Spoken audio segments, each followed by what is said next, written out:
بسم اللہ الرحمن الرحیم.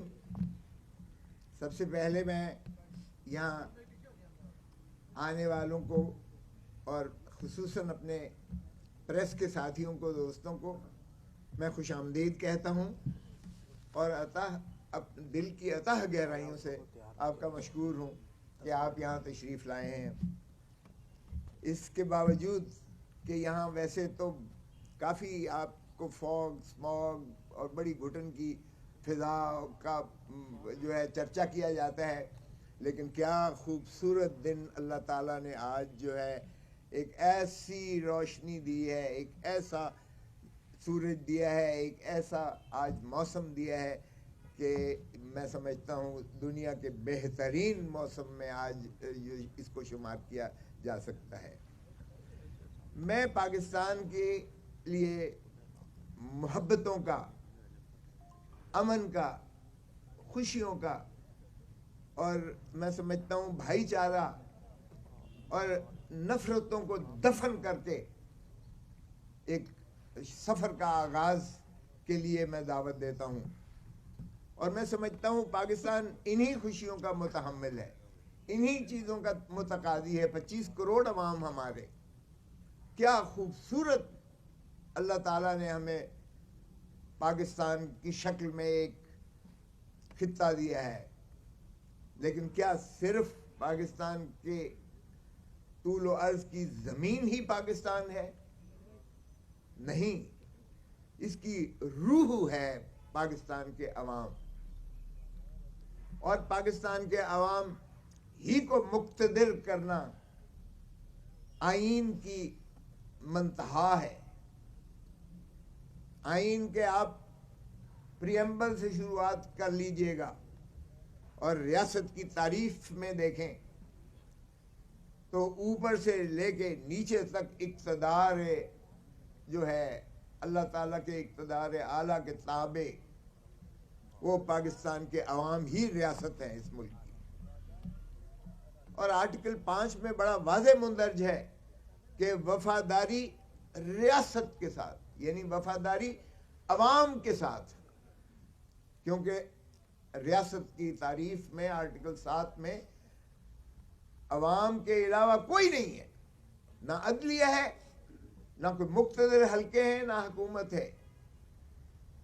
ڈسٹرکٹ اسمبلی ڈسٹرکٹ گورنمنٹ، صوبائی اسمبلی صوبائی حکومت، پارلیمان اور وفاقی حکومت، یہ سبھی مترشح ہوتے ہیں عوام سے، عوام کے منتخب نمائندوں سے. سو ریاست کی روح ہی عوام کی نمائندوں سے ہوتی ہے. اور آرٹیکل 5 میں وفاداری صرف ریاست کی ہے، یعنی عوام کی ہے، اور تابعداری آئین کی ہے، قانون کی پاسداری، جس میں کسی اور کا دخل عمل نہیں ہے. اور یہ لکھا گیا is the inviolable obligation of every citizen of Pakistan. Loyalty to the state and obedience to the constitution is the inviolable obligation of every citizen of Pakistan. وہ آرمی چیف ہو، وہ چیف جسٹس آف پاکستان ہو، وہ prime minister ہو، وہ صدر پاکستان ہو، یا کوئی بھی اکابرین میں سے ہو یا نیچے ایک مزدور ہو، کسان ہو، دہقان ہو. تو طے ہو گیا. اور یہی چیز قائد اعظم محمد علی جناح نے 1948 میں بیوروکریسی کو تقریر کرتے ہوئے فرمایا کہ دیکھو حکومتیں آتی جاتی رہیں گی، تم نے عوام کی وفاداری کرنی ہے، کیونکہ تمہیں عوام کے ٹیکس سے تنخواہ دی جاتی ہے. سو یہ جو بنیاد پاکستان کی تھی اللہ تعالیٰ کی حاکمیت اعلیٰ کے بعد پاکستان کی عوام کو مقتدر کیا گیا ہے. اور عوام انہی خوشیوں کے متقاضی ہیں جو آج میں سمجھتا ہوں ہمیں کچھ دھندلائی ہوئی نظر آ رہی ہیں. لیکن میں پر امید ہوں کہ یہ نفرتوں کی سیاست ختم ہوگی. میں نے آج تک جو کیا ہے آپ دیکھ لیں، 5 دہائی کی میرے سفر میں نے عبادت سمجھ کے، وکالت بھی عبادت سمجھ کے کی ہے، سیاست بھی عبادت سمجھ کے کی ہے. جس سے بھی دوستی کی ہے نبھایا ہے, کوٹ کوٹ کے نبھایا ہے, لیکن سب سے پہلے میری وفاداری دھرتی ماں کے ساتھ ہے. اور دھرتی ماں صرف سنور سکتی ہے اگر ہم آئین پر عملداری کریں, کیونکہ آئین ایک ایسا عمرانی معاہدہ ہے, اس عمرانی معاہدے میں آپ کو تمام تر فلاحی مملکت کے خد و خال اور اصول نظر آئیں گے.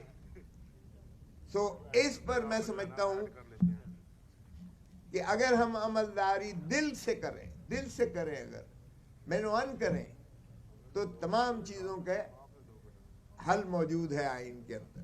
اور میں سمجھتا ہوں کہ جب ہم نے آئین سے انحراف کیا ہے ہماری ریاست کو نقصان پہنچا ہے, ہماری مملکت کو نقصان پہنچا ہے. سو